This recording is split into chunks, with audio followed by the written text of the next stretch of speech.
keys are to the glory days at the stick. From who's got it better than us to brick by brick. It's always the 49ers way, from off-season to game day. Yeah, we talk back. It's the 49ers Cutback.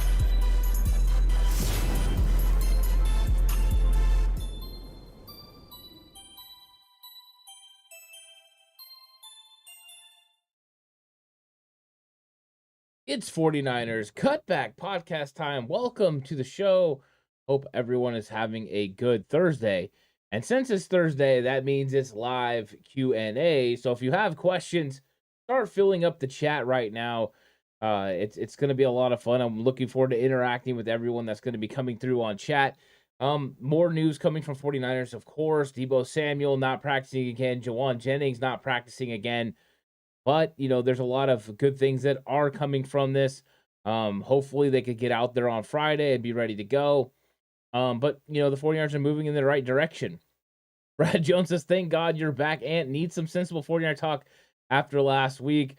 Yeah, sorry, Brad. It was an interesting week overall. Of course, with the wedding on Sunday, it was tough for me to kind of get back into the swing of things. I did not have the opportunity to watch the second half of the game on Sunday night. It didn't take until Monday, so I didn't really want to go on live and talk about it until I'd had an opportunity to actually watch and consume the game overall, which was a little bit tougher after knowing that they lost. But I did get it done. I did watch the game, and I came out on the other side. And yeah, I mean, this week has been a little bit interesting. Monday and Tuesday were tough to get content done. Got an Ant Hill show early. Yesterday I did a news update show. But yeah, it's back to get back into the swing of things. I'm looking forward to this. Looking forward to having all the conversation. What's up, traffic? How's it going? Looking forward to having a conversation about, the 49ers and, just where they go from here against the Los Angeles Rams. I think it's one of those things where it's a familiar foe. The Rams are good, but we know the 49ers are a really good team. They play the Rams very good as well. And what is up, Team Cali? How's it going? It says, what's up, Cutback crew? I think everyone's having a good day. And Brad Jones says, probably a good thing you missed the second half. Brad, it's so interesting kind of the way that went down. What's up, SG, by the way? I'll email you later. I did not miss your email. It's just been busy. What's up, Lou? How's it going? Hope you're having a good day. So the second half. So the first half, I was able to watch a little bit. I went up to the wedding site early, watched a little bit of the game. And then after, at halftime, I had to go to the wedding. It was time to go up, help get things prepared, take pictures and all that. So I was kind of catching bits and pieces, and it's weird because Jay Hill's up at the wedding, and he's watching on his phone, and I hear George Kittle score a touchdown, so I go over to him real quick, and I'm watching, and I see Kittle score the touchdown to cut it to 5, and I'm like, here we go, I'm feeling good about it, and next thing you know, I hear that there's a safety, and the 49ers are down 14. I'm like, what the heck just happened with that?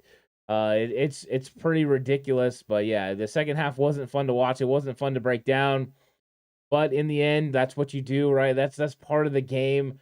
Win, lose, or draw. You're a fan of the team, and you want to point out the things they did well. You want to point out the things they didn't do well, and hopefully they can correct a lot of the mistakes that they made in that Kansas City Chiefs game, because it wasn't a good game overall. They didn't execute at a high level. But they're different matchups. Different teams have different matchups, and hopefully the 49ers match up better against the Rams, which I do believe they do. And let's see who else. What is up, Kylie? Oh, how's it going, Kylie? Says Nicholas roots for KC, so the fam needs to get ready to give him crap in a couple weeks. When did he become a Kansas City Chiefs fan, Kylie? That's what I want to know. Me and Nicholas are going to have a conversation. It'll be a lot of fun, I'm sure. I'm looking forward to seeing you in a couple weeks in Arizona, so that'll be a lot of fun. And Paul says Sunday was painful, and that's reiterated by SG.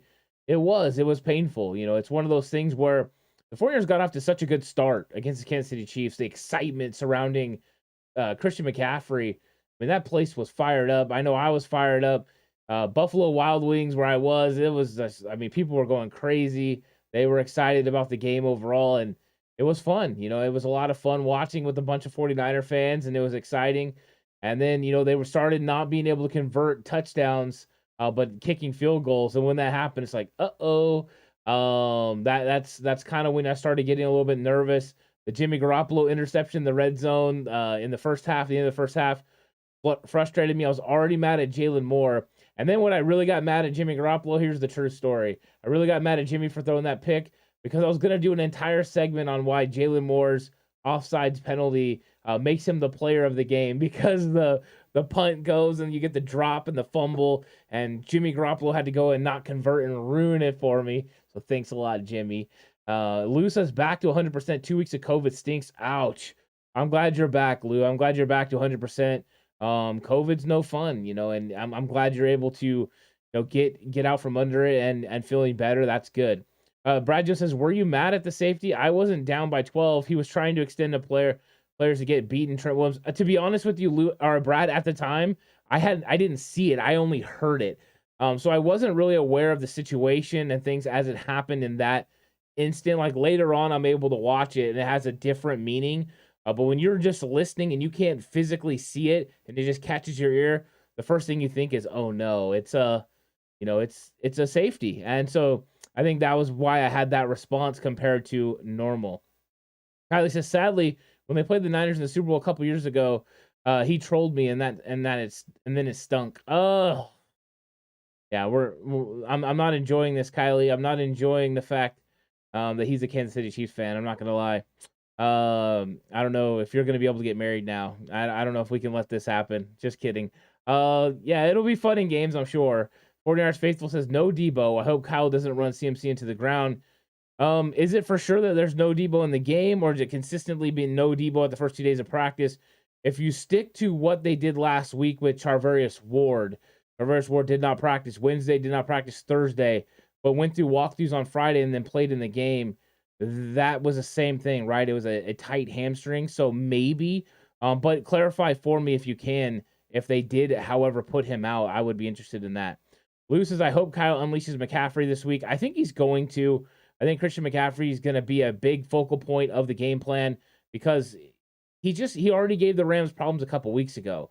He's a matchup issue. He fits, what Kyle wants to do. And I think I did like what Kyle did last week early on in the game where he ran a few different backs using Jeff Wilson Jr. and Christian McCaffrey as a 1-2 punch.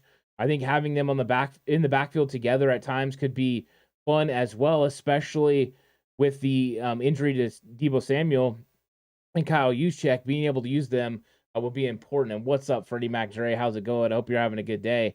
Brad says, and to me, Bosa, Williams, and Seward did not look healthy at all. I think they came back early. They're trying to make sure that they could win the football game.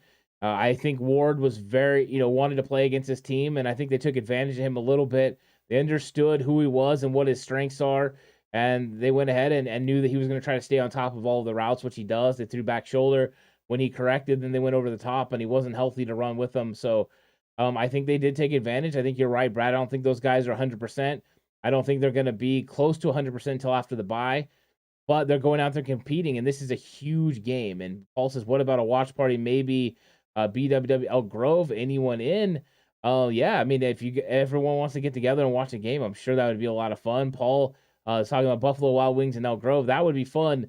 Paul, I'll have to, I can't do it for a couple weeks. I'm really super busy over the next couple weeks. It's going to be crazy. In fact, that's what I was talking to Kylie about earlier. I'm be flying to Arizona the week of the Chargers game. I'm gonna be flying back from Arizona that day, hopefully in time to catch the game and do a live. I'm not sure. It's kind of up in the air, but yeah, I'm gonna be out there for a wedding. So the next couple weeks are busy for me. But anyone that wants to hook up with Paul, you should. I mean, that's a lot of fun. But I would definitely be interested in doing that down the road. If everyone's schedules permitted, I think that would be fun. Team says KC didn't just beat us; they embarrassed us. I hope they take their frustration out on the Lambs. I think the team will feel that way. But watching that film, yes, the Kansas City Chiefs played at a high level, but I think the 49ers would still be frustrated with their own play because they allowed Kansas City to get some of the things that they got. The 49ers literally helped Kansas City beat them.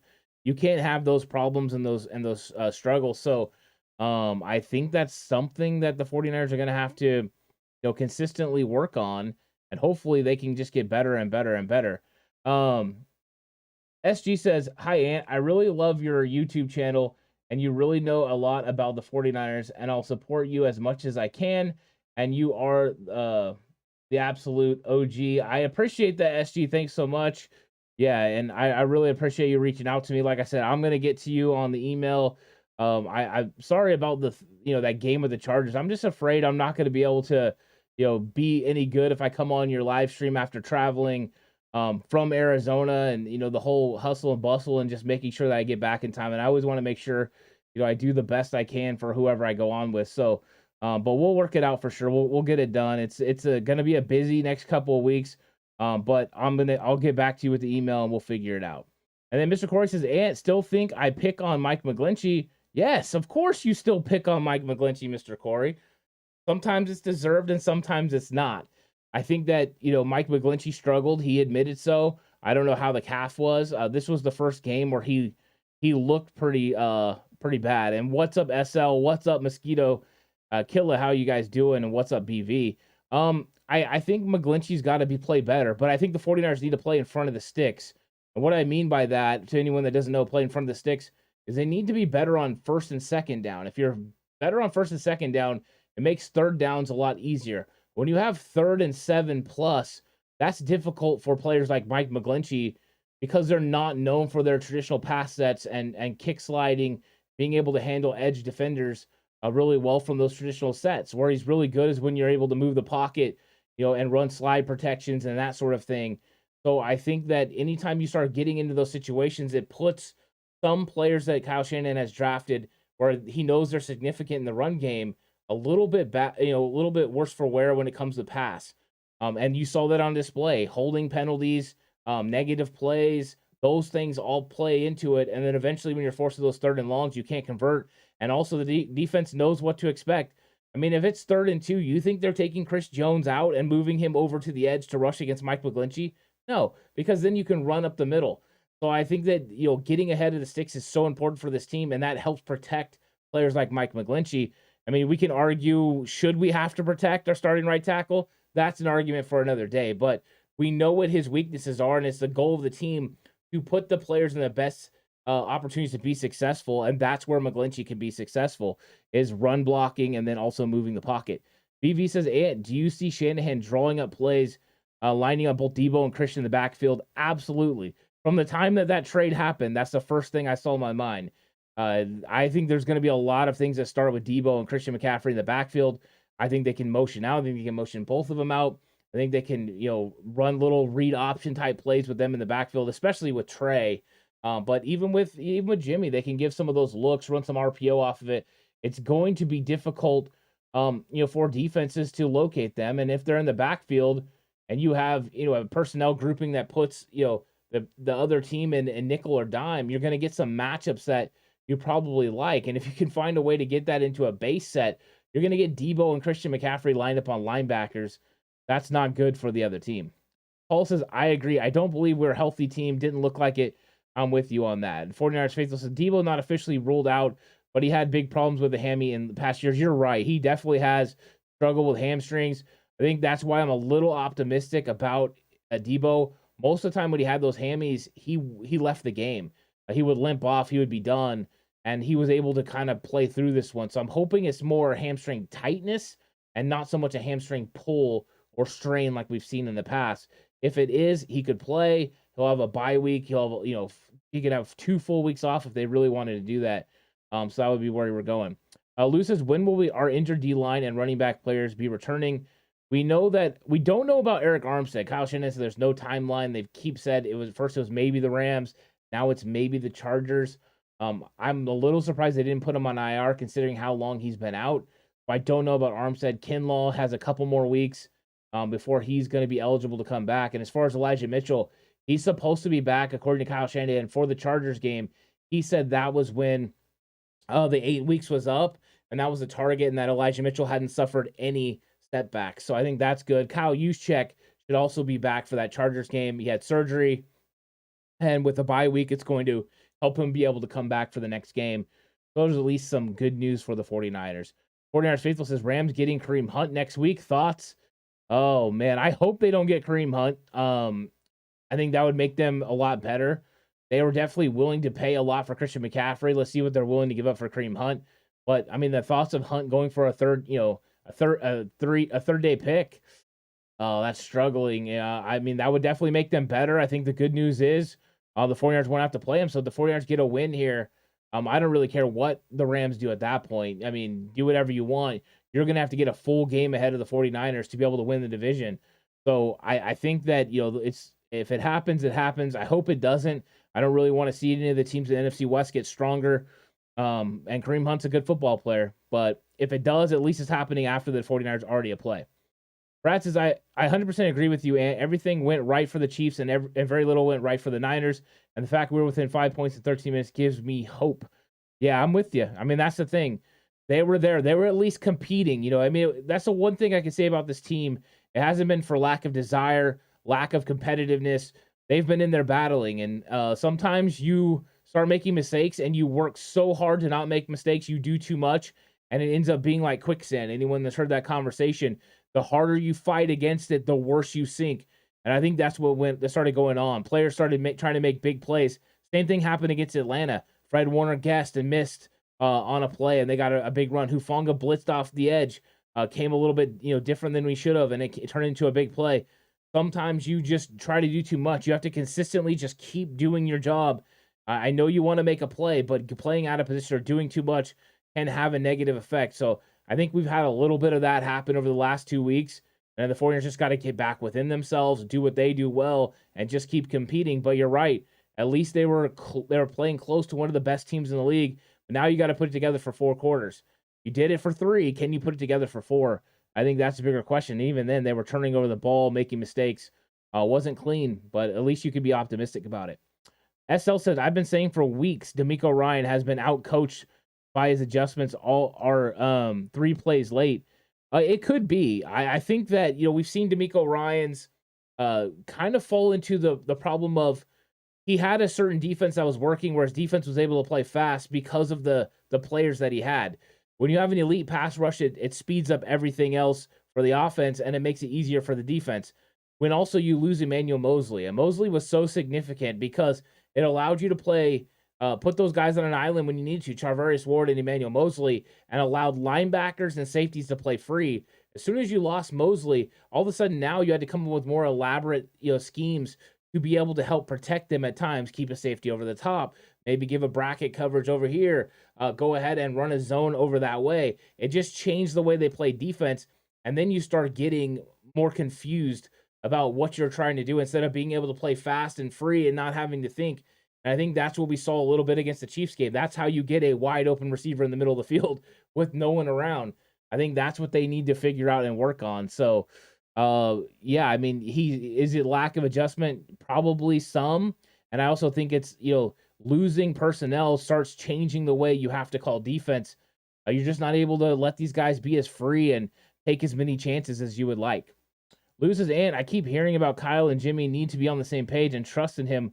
What's your take? I don't think it's so much that they're not on the same page. I just think right now there's a lack of execution. From what I've seen from most of the film that I've watched, I mean, does Kyle make bad play calls here and there? Of course. Everyone does, right? You expecting the defense to do one thing and you do another. I think sometimes he kind of gives the defense too much credit and expects them to make an adjustment before they do. I think that's a problem for a lot of, play callers in general.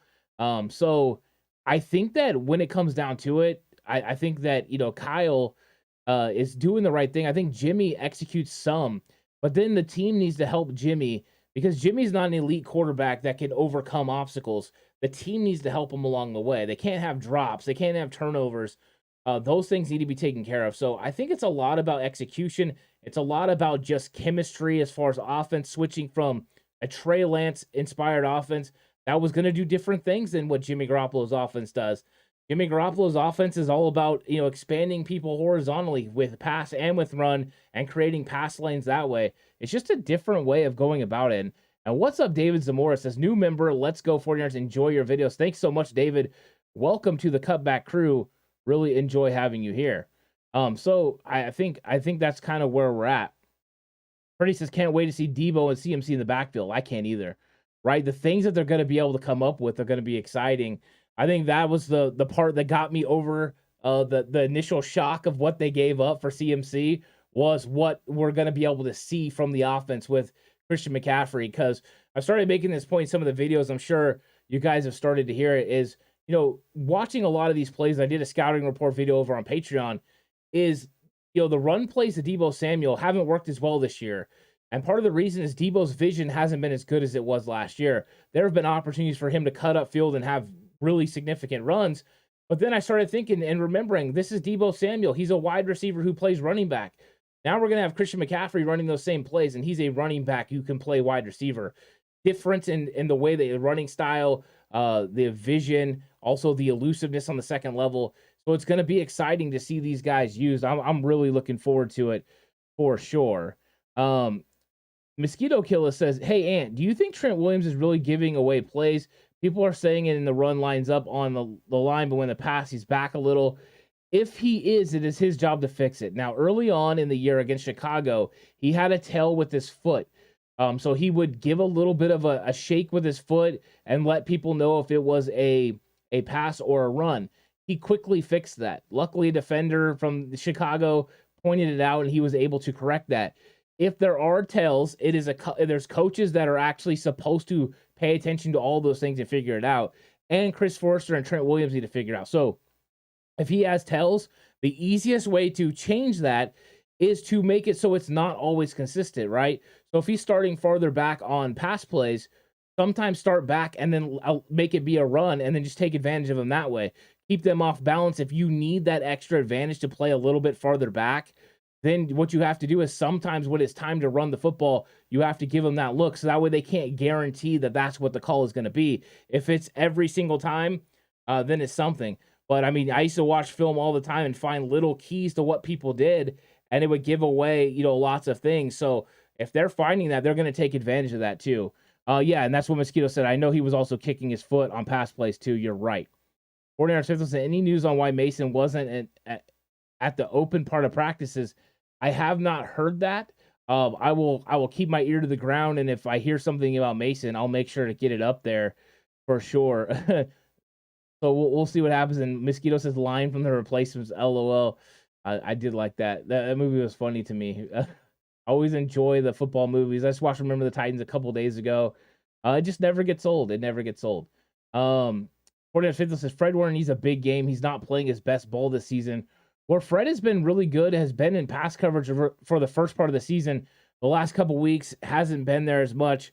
But Fred's game is a lot better when you have Kinlaw and Armstead in front of him. So when you can keep offensive linemen off of him, he's more successful. It's with any linebacker in this league. And the fact that they've been rolling with Kevin Gibbons, with Hassan Ridgeway, with Spence, with Hyder, those things aren't good because then they don't have to double team all the time. And when they do, they're pushing him back into Fred. So he needs some interior defensive line help definitely to keep those offensive guys off of him. He's going to have offensive linemen like Brian Allen coming back for the Rams, but they have a lot of weaknesses too. No Boom's gone. They got Skura playing left guard. There's a lot of changes along the Rams offensive line. So if there's a week that he can get it done, it could be this week. This could be a bounce back game. Alex Faulkner says, what is the identity of this team? I think they're trying to figure it out. But I think they're working towards it. I think the identity shifted, against Seattle in week 2 when Trey Lance got hurt. Kyle Shanahan talked about it this week. He said, the coaches had to kind of change. He worked all offseason on getting his brand new offensive coaching staff equipped to handle an offense that was going to have Trey Lance at the helm, the way that they were going to go about the run game and the pass game with Trey. Then when that injury happened, they had to shift to the way Jimmy Garoppolo goes about it. So getting chemistry, a lot of it had to do with the coaching staff as well. Now, he said they're up to speed, but you change very much how you run your offense. With Trey, it was more more vertical, a vertical passing game, a vertical running game, putting stress on the edge rusher with the read option, 11-on-11 football. With Jimmy Garoppolo, it needs to switch to an outside run zone scheme because you need to be able to stretch players horizontally to create those windows for him to throw. That'll create play action. That'll create RPO. Those are things you saw in 2019. So think 2019 offense with Raheem Mostert, with Matt Breida involved in the offense. That's what they've got to work towards. Elijah Mitchell got hurt. They weren't able to go to that right away. Jeff Wilson Jr. has done a pretty good job, but that's why the run game hasn't taken off like they want it to. Now you put in McCaffrey and Elijah Mitchell comes back. Pretty soon you're going to be able to get on the edge pretty consistently again And it's going to make not only linebackers step up into the box even closer to the line of scrimmage, but also move horizontally and create those windows for Jimmy to throw the ball. And as long as he consistently takes a couple of shots down the field, they don't even have to work. But just the threat of doing it is going to keep a safety at least go back and not able to come in for that robber look. So I think the identity is being formed, but they've got to get it going. It was early, right? Great defense. That defense is taking some hits. Emmanuel Mosley hurt, Armstead hurt. When Bosa was out against Atlanta too, that hurt a lot. So I think they're working towards that identity, but there is a roadmap to see what it is. Good question from Alex Faulkner. Team Cali says, it became about individual success, which took us out of the team concept. You could be right. I think they're looking to get back to that for sure. Brad Jones says, I love to be 4-4 going into the bye. Not at all loss if we're 3-5 after the bye. I'm expecting we get back Mitchell, Aziz, and Verrett, and hopefully Armstead. Yeah, I mean, 4-4 would be the great situation because that means you own 2 division victories over the Rams. And I think you're sitting in a really good spot. The Seahawks have a tough game against the Giants this week. So the 49ers could easily be right back tied in first place. But with the divisional wins, they would be, one of the teams that are in first place. So, yeah, I think you're right. I think that they could overcome 3-5. They did it last year, especially with the NFC struggling overall. We haven't seen anyone really pull away, but we'll see. We'll see what happens. Frank says, Ant, aloha, TCC, time for cupcakes to buck up. It's the NFL. It's a tough league. No quarter is given. Also, the team needs to remember to have fun. Play for the joy of playing. Yeah, they need to get back to it, right? They might be stressing on the situation, so they need to get back to it. Hopefully, the Rams are coming at the right time. I think it could be a good time for that, but you're right. You have to play loose. You have to play fun. You have to go out there and get it done, and I think McCaffrey did give them a lot of excitement. This will be the first game plan that's fully equipped for McCaffrey to be a part of it. So if they get something going, it could be a lot of fun. Candy R says, Ant, what are the odds Jay Hill talking through the intro of next week's episode of Ant Hill? 100% guaranteed. The guy cannot stop. I will literally count 3, 2, 1, and he just continues the conversation all the way through. It's one of the craziest things. Anyone that watches the Ant Hill show knows there's a guarantee Jay Hill is going to do that. Jay Hill he's just an interesting cat, that one, I'll tell you. He really is. Frank says Trent is compromised. It's obvious. Yeah, I think he's trying to work back. I think he's not 100% yet. Hopefully he's able to play against the Rams at a pretty high level, and then the bye week comes at a good time and they can rest him and he could get back to where he needs to be. I think that would be good for the 49ers in a few positions, but especially with Trent Williams. Corey says a top 10 pick that has to be coddled. I don't know about coddled, but with all players, they have weaknesses and they have strengths. I mean, that's just the way it is. I mean, every single player, I don't care if they're, the number 1 pick overall or if they're not. There are strengths. Nick Bosa, if he was in a 3-4 defense, it wouldn't be good in coverage. That's not a strength of his. He kept saying, I could play 3-4 outside linebacker. No, you can't. But finding a strength, and that's why Chris Kaserik went to a wide 9. And that's why he's successful. It's your job to put these players in the best situations to be successful. And with Mike McGlinchey, they knew what they were getting, and they felt like his skill set fit what Kyle Shanahan wanted from his right tackle, and they went there. It's not about being coddled. It's about putting him in the right positions that fit your scheme. And if he goes to a different scheme, he might not fit. So that's just how I see it, though. Frank says, in the NFL, the players that surround a player help him in a position to make that spectacular play. Individuals glory in team sports. It is a lot about team sports. I think that, when you can keep it about the team, I think it's really a fun situation. I think the 49ers have done that pretty well over the last several years. They've been about team, and you're still seeing that to this day. With Jimmy Ward playing out of position to help his football team. You've seen a lot of sacrifices. Guys talk about they're not worried about their individual numbers, but they're worried about helping the team. I think there is some guys, of course, that want to get theirs.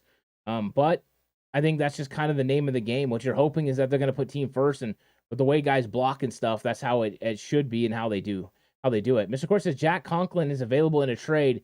Need him or a corner more than McCaffrey. Well, you already have McCaffrey, so you can't do anything. I do have question marks if they can pick up a corner. Who would that be, Mr. Corey? Do you have a corner out there that you believe the 49ers can get? Because I mean, I would love to see it for sure. Lou says, Ant, do you blame Jimmy for missing the open running back on his pick six in the end zone? What did you see? Well, it's kind of cheating now, but I did say that I did not blame him for missing the running back only for the mere fact that I did not believe that was his initial part of his read. And when you have, a zero coverage, you believe that you can get to one of your players that's winning. The one thing I do blame him for the interception because he's falling away. He doesn't make a really good throw. So as far as choice of the way he threw it, he should have thrown that ball out of the end zone. But locating Jeff Wilson Jr., it's like Kyle even spoke on this. He said, you would love for that to happen, but him having time to be able to go through his progression and get it to Jeff Wilson Jr. would have been very difficult. I think he just expected one of his players out there in zero coverage to win. I think most NFL quarterbacks would expect, your all-pro tight end to win and get him the ball. But what happened was you had spacing issues between him and Ray McLeod, so that defender was able to undercut and catch the football. It was a bad throw by Jimmy Garoppolo. He never should have made it. And without having time, he should have ate it, right? It's either throw the ball away or take the sack. It's unforgivable to turn the ball over in the red zone like that. But I don't think he had the time. I don't think he had the understanding to be able to get the ball to Jeff Wilson Jr., even though I would have loved that. I mean, I think it would have been fantastic. Marvin says, what I read today, some of the injured players on the sheep are going to be able to play Sunday. Yeah, I've heard that guys are going to start coming back. Brian Allen, their center, is going to be able to play. Van Jefferson is going to play, which now they got a vertical threat, which I think is important. So that'll definitely help them. The Rams are going to be better in that part of the game with skilled players and then at center, but without Joe Noteboom. So they're suffering injuries at left tackle, at left guard, and then getting their center back and getting a wide receiver. But Skowronek wasn't a threat to go vertical. So Van Jefferson affords them the opportunity to do that. We'll see how much of an impact that makes on the game and if the 49ers have to adjust their secondary. But, I mean, I think they definitely can still figure it out. I don't think it's like, at least it's not OBJ, because OBJ was a problem when he was out there. Frank says, how many body-smashing tackles has Jimmy endured this season? Seems like every time he completes a pass, defenders are unloading on him. I watch other quarterbacks not getting smashed like that. It was interesting in the game, Frank, that I felt like Jimmy Garoppolo really had a lot of time early in the game to throw the football, clean pockets, and he was doing a pretty good job at it. As the game progressed, those pockets collapsed on him. He started taking hits. He does take hits a lot. He holds on to the football a little bit. I mean, McGlinchey's 2 sacks that he gave up, Jimmy Garoppolo held the ball for over 3.5 seconds. Is that because no one's open, or is that because Jimmy Garoppolo couldn't locate the receiver he needed to get it to? I don't know for sure. I think it's circumstance for each one, and there's context for all of it. But, I mean, yeah, he takes hits. I mean, and his quick release, a lot of times he gets the ball out. So the 49ers, got to consistently do things to kind of upset that pass rush. I'm kind of surprised they didn't run more screen passes to take advantage of that aggressive pass rush. We'll see what Kyle Shanahan ends up putting in the next several weeks. Team Cali says, I would love to see Drake Jackson start opposite side of Bosa. I would love it too, but I think he has to get better against the run.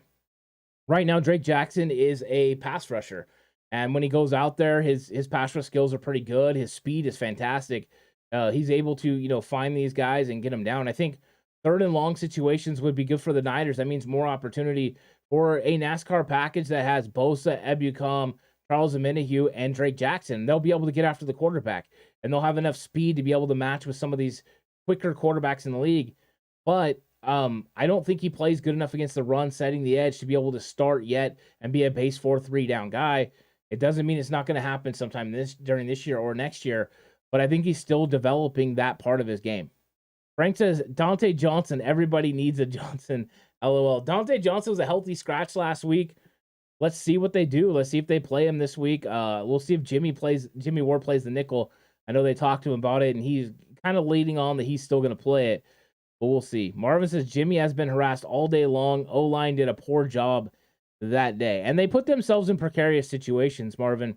When you have 3rd and long, that's not good for Jimmy. When you have 3rd and 4, 3rd and 3, number 1, you can still run the ball. Number 2, he can complete quicker passes and be able to convert on 3rd down. So it kind of allows the entire field to be open. instead of having to play it down the field towards the sticks, where secondary is able to play the sticks, let you throw the ball underneath and make the tackle, and you're trying to get a first down. It makes you hold the ball a little bit. So yeah, I think it makes it tough sometimes. And Jimmy does take hits. I'm just glad he's been able to hold up so far, and I'm hoping that some of the advantages that Christian McCaffrey is going to afford this team is going to make it more difficult for teams to dial up that pressure without being hit for huge, huge plays. I'm hoping that happens. SG says, which is better, 49ers O-line or 49ers D-line? It's got to be the D-line. The D-line is way talented. They're fantastic. So it says, what are your thoughts on OBJ going to Kansas City Chiefs and teaming up with superstars such as Patrick Mahomes and Travis Kelce? How well do you think he would fit on that team? I think he will fit pretty good on pretty much every team. He's one of those guys that can do it all.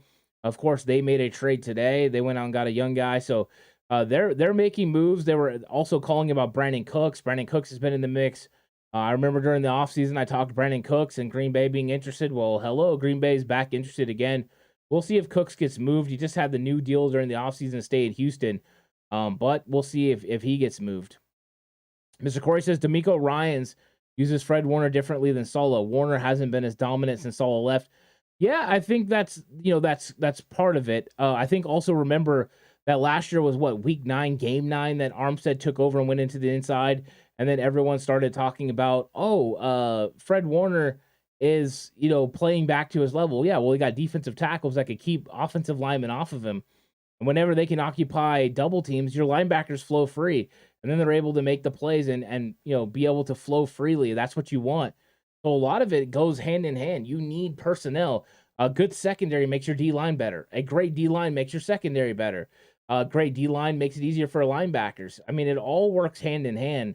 And I think that's part of it. But, I mean, is Saleh and D'Amico Ryan's system differently overall? Yeah, it is. So, I mean, that's a big difference. But, I mean, remember when Fred was tearing it up in 2019? Yeah, Buckner, and Armstead a lot of times inside. They were a really good defense, and they had a good defensive line that kept guys off of them.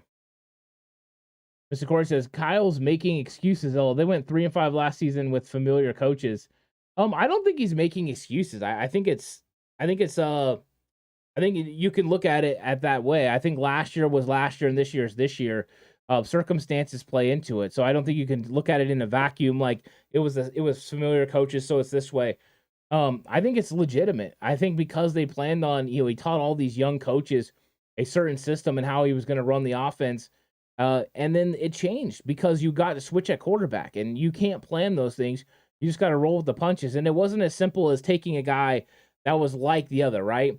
Someone with a similar skill set at being able to plug and play them and there not be some sort of transition. I mean, you could go back in 49ers history and watch Joe Montana come out and Steve Young go in. It wasn't always the smoothest transition between the two guys, and they were both, really good quarterbacks.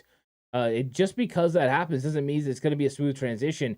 As you're transitioning into different formations, different play calls, and different scheme, using different personnel, things alter and things change. Your angles on blocks change if you're going to more of a horizontal style of run game, an outside zone compared to a vertical one or a gap scheme.